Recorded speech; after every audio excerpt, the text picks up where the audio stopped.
La ministre de l'Enseignement supérieur a annoncé ce lundi matin la deuxième édition des examens de licence des universités privées au plan national. C'était au CEG Sainte-Rita de Cotonou. Passation de service à la Direction générale des eaux et forêts, le général Aristide Fortuné Adjademe est officiellement entré dans ses fonctions vendredi dernier.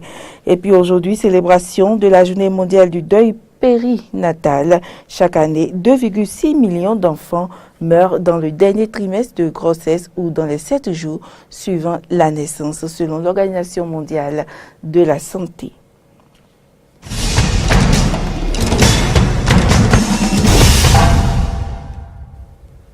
Mesdames, Messieurs, bonjour et merci de prendre ce rendez-vous de l'actualité. La ministre de l'Enseignement supérieur et de la Recherche scientifique a procédé dans la matinée de ce lundi au lancement de la deuxième édition des examens de licence des universités privées au plan national. C'était au CEG Sainte-Rita de Cotonou. Un pari gagné pour le gouvernement de la rupture qui se félicite de la concrétisation de cette réforme. 5656 candidats composent sur toute l'étendue du territoire national dans 53 filières. On écoute la ministre de l'Enseignement supérieur, Odile Atanasso. La deuxième édition des examens de licence au niveau national, nous avons, par rapport aux chiffres, il y a une augmentation de plus de 100% par rapport à l'effectif de l'année dernière, ce qui montre qu'il y a beaucoup plus d'établissements privés qui ont présenté des candidats cette année. Donc c'est pour tout intérêt pour notre pays, c'est une bonne chose et j'encourage les candidats à vivement bien travailler. 5656 comparativement à 2174 l'année dernière, ce qui signifie qu'il y a une véritable augmentation. Comme c'est beaucoup de domaines, donc ça va s'échelonner sur 2 semaines. C'est un pari et je crois que de plus en plus tout le monde est conscient de l'utilité de cet examen. C'est pour le développement de notre pays et pour le développement de la jeune génération. Environnement à présent, le général Aristide Fortuné Adjademe est désormais le nouveau directeur général des eaux et forêts et chasse. L'ancien colonel Séverin Sia a remis les rênes de la direction au DG entrant ce vendredi. La cérémonie de passation de commande s'est déroulée en présence du ministre du Cadre de Vie. Reportage. Au nom du président de la République, je vous remets le drapeau de l'administration des eaux, forêts et chasses.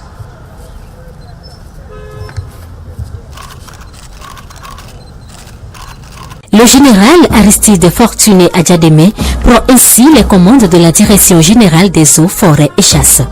Précédemment DG de cette structure, le colonel Séverin Nsia cède le fauteuil après 2 ans et 4 mois de service à la nation. Je vous souhaite la bienvenue dans votre maison que vous connaissez très bien.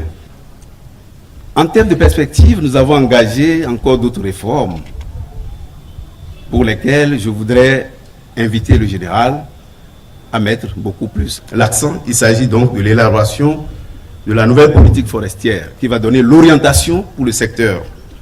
La fiscalité forestière pour élargir l'assiette fiscale, l'élaboration d'un nouveau code forestier pour permettre de cadrer nos actions. Le DG entrant rassure le gouvernement quant à la réussite de la mission qui lui a été confiée et convie le personnel des eaux et forêts au travail bien fait. Soyez rassurés, monsieur le ministre, que je m'emploierai avec l'aide de tout votre cabinet pour que vous ne soyez pas déçus. Cher colonel Séverin Sia, vous avez fait ce que vous avez pu. Mais en tant que votre supérieur, je vous recommande vivement, après la passation de service, de faire à votre simple niveau, à votre niveau tout seul, une introspection de toutes vos activités depuis votre jour de prise de service jusqu'à ce jour. Je voudrais compter sur chacun et tous pour redorer le blason de notre maison commune, pour qu'ensemble nous gagnions le pari de l'accompagnement sans faille du chef de l'État dans ces nombreuses réformes relatives à notre secteur. Le ministre du Cadre de Vie, José Tonato, quant à lui, invite le DG entrant à nouer la nouvelle corde au bout de l'ancienne pour une continuité des réformes. Je le sais suffisamment expérimenté. Je le sais connaisseur de la maison. Et je présume qu'il est doué de suffisamment de sagesse pour savoir que il faut toujours nouer la nouvelle corde au bout de l'ancienne pour consolider les acquis, mais aussi et surtout pour ouvrir de nouveaux chantiers. Nous sommes là dans une phase critique où nous devons crédibiliser davantage les agents et la maison des eaux et forêts et chasse par la discipline, la rigueur, l'honneur de mériter cette confiance du chef de l'État en vue de réconcilier les eaux et forêts et chasse, les forestiers, avec le peuple, avec le développement de la nation. Une nouvelle saison s'ouvre pour la Maison des eaux, forêts et chasse. Hormis les réformes déjà engagées par son prédécesseur, le DG, général Aristide Fortuné Adjademe, devra redoubler d'efforts pour de meilleurs horizons.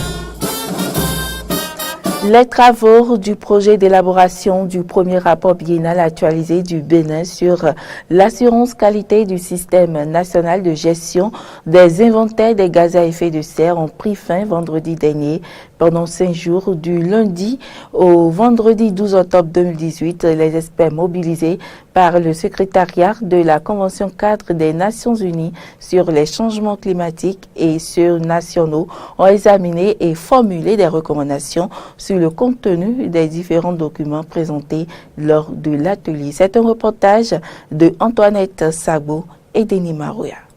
Faire l'examen des inventaires des gaz à effet de serre du Bénin sur la base des critères du groupe d'experts intergouvernemental sur l'évolution du climat, GIEC, était l'objectif qui a réuni à Cotonou du lundi 8 au vendredi 12 octobre 2018 les experts nationaux et internationaux sur le climat. Au terme des travaux, des recommandations ont été formulées dans 3 secteurs, à savoir l'énergie, l'agriculture et la foresterie. Formaliser le système national d'inventaire des gaz à effet de serre du Bénin en urgence. Préparer un plan national détaillé d'amélioration de la qualité des inventaires nationaux du Bénin où sont identifiées toutes les ressources nécessaires, toutes les ressources disponibles, les sources potentielles de ressources supplémentaires, les délais, tout en prenant en compte l'analyse des catégories clés et les résultats de l'analyse d'incertitude.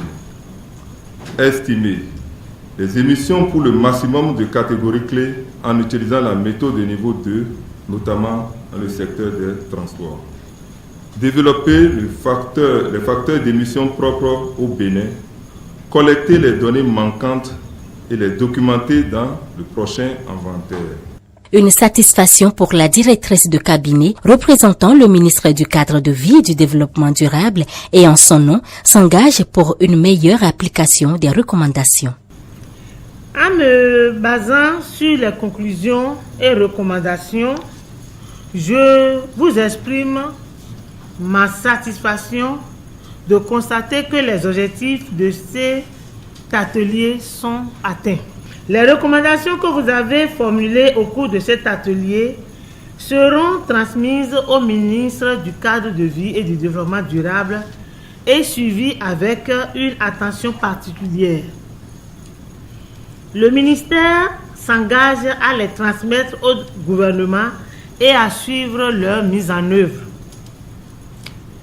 Le ministère veillera aussi particulièrement à ce que les résultats de vos travaux puissent être reflétés dans l'élaboration de notre document sur le cadre de transparence renforcé au titre de l'accord de Paris auquel nous sommes partis. La finalité de cette rencontre d'échange est d'amener le gouvernement béninois à améliorer la qualité des inventaires des gaz à effet de serre. Le directeur général de l'environnement et du climat et le préfet du littoral ont sillonné 7 marchés, à savoir Ganri, Tokpa, Saint-Michel, Fifadi, Vedoko, Adjara et Bégamé ce vendredi 12 octobre 2018. Objectif, sensibiliser les commerçants et consommateurs sur l'utilisation des sachets bio désormais disponibles sur le territoire national. On retrouve Antoinette Sabo et Denis Marouya. Quelques jours après la réception de 180 tonnes de sachets biodégradables, le directeur général de l'environnement et du climat et l'autorité préfectorale du littoral sont descendus dans plusieurs marchés ce vendredi à Cotonou. Principale raison, montrer, distribuer et sensibiliser la population sur les sachets biodégradables. L'objectif, c'est de venir présenter les sachets biodégradables aux utilisateurs, aux acteurs des différents marchés de Cotonou et leur donner des échantillons gratuitement de la part du gouvernement pour qu'ils puissent essayer, n'est-ce pas, la fonctionnalité, n'est-ce pas, des sachets qui sont autorisés pour enfin comprendre que ce qu'ils attendaient, l'utilisation qu'ils faisaient des sachets plastiques, que c'est la même utilisation et mieux, que ça les protège, ça protège leur progéniture contre les différents cancers qui sont les causes, n'est-ce pas, issues de l'utilisation des sachets plastiques. Le changement de comportement sera progressif, d'accord? Nous allons montrer la voie à suivre pendant un délai. Mais après, il faut passer aux choses sérieuses. Du marché de Ganri à Adjaha, en passant par Tokpa, Saint-Michel, Fifadi, Bégamé, Vedoko, les utilisateurs sont invités à abandonner les sacs plastiques non bio. Le directeur général de l'environnement rassure les consommateurs de la qualité de ces sachets biodégradables. C'est parce que ces sachets sont effectivement des sachets biodégradables que nous avons accepté leur mise sur le marché. Donc voilà pourquoi le ministère du Cadre de Vie et du Développement Durable accompagne tous les promoteurs qui mettent sur le territoire béninois des sachets biodégradables. Le ministre du Cadre de Vie et du Développement Durable a beaucoup insisté sur les marques qui sont directement estampillées sur les sachets. Donc si vous avez des sachets qui n'ont pas de marque, qui n'ont pas de nom de société, ça suppose déjà qu'il y a un début de fraude. Donc il faut que les sachets portent les marques. Nous nous occupons de la traçabilité. Dès qu'on retient un sachet dans nos descentes inopinées et que le sachet est un faux, donc le promoteur, parce qu'il a laissé son nom, est poursuivi systématiquement. Fabriqués à partir d'amidon de pommes de terre, ces sachets biodégradables ont une courte de vie pour se dégrader. Ils sont disponibles et accessibles à moindre coût selon la représentante des usagers des marchés. En dehors des sachets bio, des sacs en tissu sont également recommandés pour la protection de l'environnement. Commémoration de la semaine écoulée de la Journée mondiale de l'habitat dans les départements du Monokoufou. L'événement a réuni dans la matinée à la mairie de Lokossa et le soir au CPS d'Aplaroué les promoteurs immobiliers, les professionnels du cadre bâti et les acteurs de la gestion des déchets dans le Mono et le Koufou. Jonas Bocci pour le compte rendu. Pour cette 33e journée mondiale de l'habitat, le gouvernement béninois a décrété tout le mois d'octobre à la sensibilisation des populations sur la nécessité de faire plus d'efforts pour l'assainissement de leur cadre de vie. Un assainissement qui ne pourrait devenir une réalité sans la gestion efficace et durable des déchets solides, selon le préfet du Mono. La gestion efficace et durable des déchets solides devient donc une condition sine qua non de la salubrité urbaine et de l'assainissement de notre cadre de vie et de travail. Pour y parvenir, il faut développer des stratégies qui influent positivement les systèmes de gestion des déchets solides dans les marchés et les agglomérations, sans oublier l'accompagnement des municipalités et les organisations non gouvernementales et la sensibilisation des populations. Le préfet du Koufou a quant à lui invité ces populations à intégrer dans leur quotidien les habitudes pouvant permettre à relever l'un des défis majeurs de notre époque, qui est comment faire pour que nos villes soient durables et intelligentes. Et donc si la ville est durable et intelligente, on dit que ceux qui sont dedans, d'abord sont des hommes bien, des femmes bien, des gens qui réfléchissent à l'amélioration du cadre de vie. Des gens qui font l'effort de faire en sorte que, de par leur comportement, la ville puisse devenir une ville durable. À Lokossa comme à Ablahoué, le directeur général de l'habitat a entretenu à l'occasion les populations du Monokoufo sur la loi portant régime juridique du bail à usage d'habitation en République du Bénin. Politique à présent, le mouvement politique Mitonwe MPM a officialisé samedi dernier à Ouida son adhésion à l'Alliance nationale pour la démocratie et le développement AND. L'annonce a été faite par le président du MPM au responsable de l'AND en présence de ses militants et sympathisants. Le compte rendu avec Anne-François Rumbeli-Rinto et Damien Pedro. Une nouvelle adhésion pour l'Alliance nationale pour la démocratie et le développement AND du ministre de la décentralisation et de la gouvernance locale Banabé Dassigli.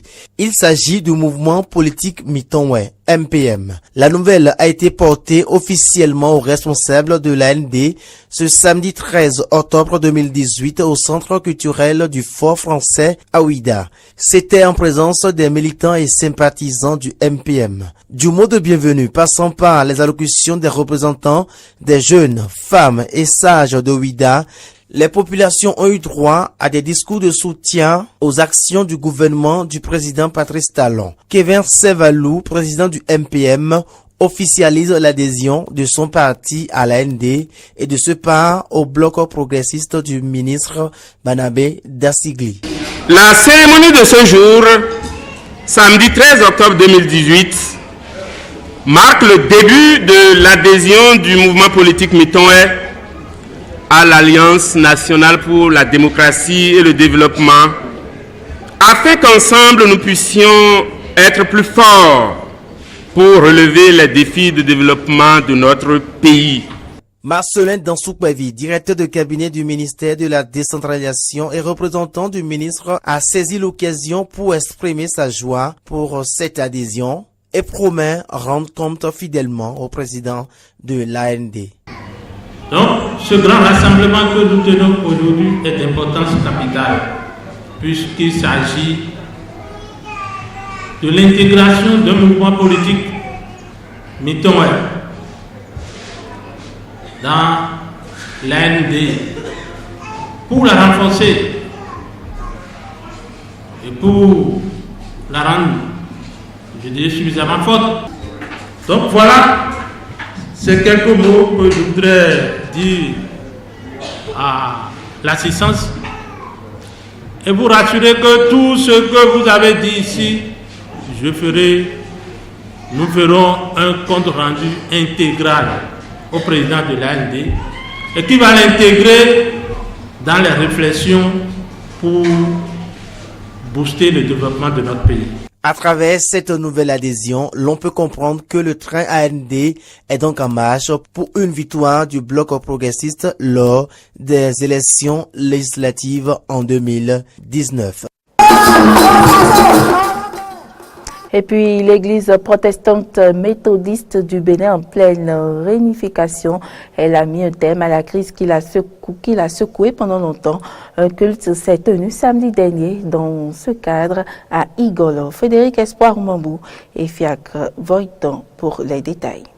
Les deux communautés locales de l'église protestante méthodiste du Bénin à Igolo ne parleront plus de voix discordantes, puisque le vent de la réconciliation et de la réunification qui souffle depuis un certain temps au sommet de l'église des disciples de John Wesley descend à la base petit à petit et Igolo vient de recevoir sa part. C'est à travers un culte célébré ce samedi 13 octobre qu'un nouveau pacte a été scellé entre ces enfants de la même fratrie ecclésiastique. Une messe qui a débuté par une caravane à travers les voies, les rues et ruelles de cet arrondissement de Sakété.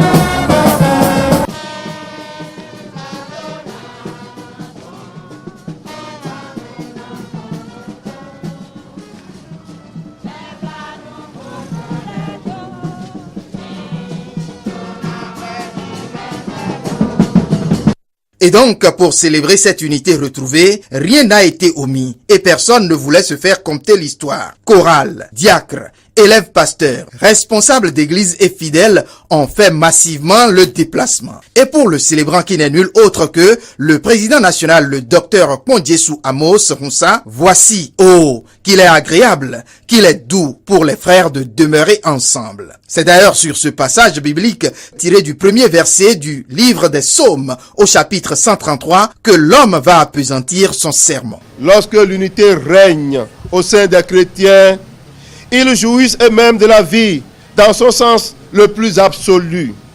Et de plus, ils deviennent des canaux qu'emprunte la vie pour atteindre les autres.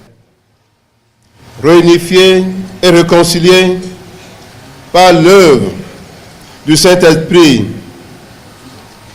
qui a puissamment utilisé son Excellence, Patrice Athanase Guillaume Talon, pour œuvrer inlassablement, de jour comme de nuit, afin, par la grâce de Dieu, de contribuer à la réconciliation et à la réunification de cette Église. L'homme de Dieu va plus loin dans son explication des bienfaits de l'unité en allant puiser des ressources dans la vie communautaire des disciples du Christ avant la Pentecôte.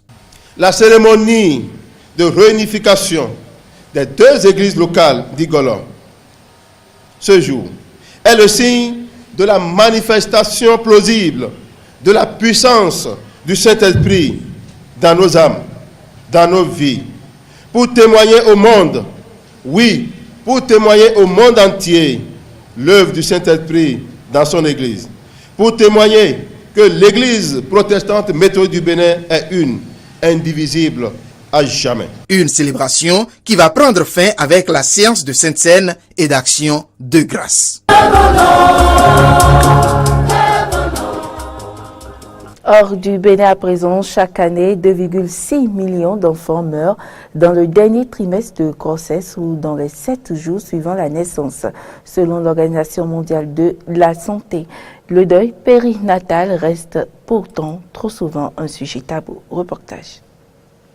Paloma et Ismaël sont parents de 3 enfants. Ils viennent dans ce parc de Madrid pour célébrer la mémoire de leur fille et de leur sœur aînée. Andrea est morte dans le ventre de sa mère en 2014, alors que Paloma était sur le point d'accoucher. Selon l'OMS, chaque année, près de 2,6 millions de bébés décèdent in utero ou juste après la naissance. Une souffrance taboue, souvent incomprise par la société. Si ton mari meurt, personne ne va te dire « ne t'en fais pas, tu es jeune, tu en auras un autre ». Par contre, pour mon enfant, on me le dit. Pour moi, Andrea est tout aussi réelle qu'Inigo et Matteo. Mais comme les gens ne l'ont jamais vue, qu'elle n'est restée qu'avec moi pendant ces 9 mois, certains pensent que ça ne compte pas. Mais bien sûr que si, ça compte, c'est ma fille. Et un enfant, c'est pour toute la vie, ça ne s'oublie jamais, vivant ou non. Gillian Cassidy est une porte-voix pour toutes ces familles. En 2007, elle a aussi perdu sa fille aînée Yuma. À sa sortie de l'hôpital, cette Irlandaise n'a trouvé aucune structure pour l'accompagner dans son deuil. 2 ans plus tard, elle a créé la première association d'aide aux parents endeuillés en Espagne. Les parents parlent de leur bébé, parlez de leur bébé. Si le bébé a un prénom et que les parents vous l'ont dit, utilisez le prénom du bébé. Beaucoup de gens ont peur de faire encore plus de mal s'ils parlent du bébé. Et dans le fond, ce n'est pas comme ça, c'est tout le contraire. Dans une étude réalisée auprès de 800 mères, Gillian remarque l'importance de créer des souvenirs autour de ses enfants décédés. C'est le cas de Yemi et Paolo. Ils partagent l'histoire de leurs jumeaux dans un groupe de parole, un exutoire organisé par cette psychologue. En 2015, Paul, leur premier jumeau, décède lors de l'accouchement. Natalia, en vie, est atteinte d'une paralysie cérébrale. Choquée, préoccupée par la santé de sa fille qui décédera 2 ans plus tard, Jamie laisse son mari seul reconnaître leur fils. Dans ces instants-là, nous, les mères, nous sommes si confuses, si perdues, que moi, ce que je demande, c'est juste un moment. Il n'y a pas d'urgence pour un corps, parce que c'est un corps de tout au plus 2 jours ou 1 semaine, et il n'y a pas d'urgence dans ces moments-là, parce que c'est quelque chose qui nous marque à vie. C'est très important dans la vie d'une maman. Après la perte de 3 bébés, Pilar Gomez-Ouya a décidé de se spécialiser dans l'accompagnement du deuil périnatal. Elle sensibilise le personnel de santé pour accompagner ses parents le plus adroitement possible dans leur rencontre avec leur enfant tout juste décédé. Il ne s'agit pas seulement de leur proposer « Voulez-vous voir votre enfant ?» mais plutôt comment je prépare le terrain pour que ses parents puissent prendre les décisions qu'ils veulent. Recevoir le bébé, le voir, le toucher, le découvrir, l'habiller, le baigner. Inviter d'autres personnes importantes de la famille à venir accueillir ce bébé, le connaître, l'embrasser, se prendre en photo avec lui. C'est grâce à une photo prise par son mari que Yemi a pu découvrir son fils. Un souvenir précieux qui marquera à jamais l'empreinte de leurs jumeaux. Une photo qu'ils espèrent montrer prochainement à leur 3e enfant, qu'ils attendent pour l'an prochain. Et c'est tout pour cette édition. Merci pour l'attention. À demain.